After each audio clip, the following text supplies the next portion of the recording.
ఎగిరేటి ఏనుగొచ్చి పలికేటి జింకలొచ్చి నడిచేటి చేపలొచ్చి అడవికి రమ్మనగా ఆ కోనల్లో కొమ్మల్లో ఉయ్యాలుగేసి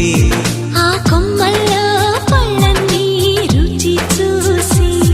ఆ పళ్ళల్లో మైకంతో మోహం కమ్మేసి చలిగా గిలిగా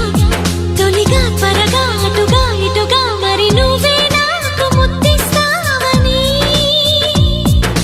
తడివేదాలు ముద్రిస్తావని నమ్మడానికి ఎంత బాగుందో నీకోసం రెక్కల గుర్రం ఎక్కి వస్తానని పగడపు దీవికి నిన్నే నేను తీసుకెళ్తానని ఇక ఏనాటికి అక్కడే మనము ఉంటామని నమ్మడానికి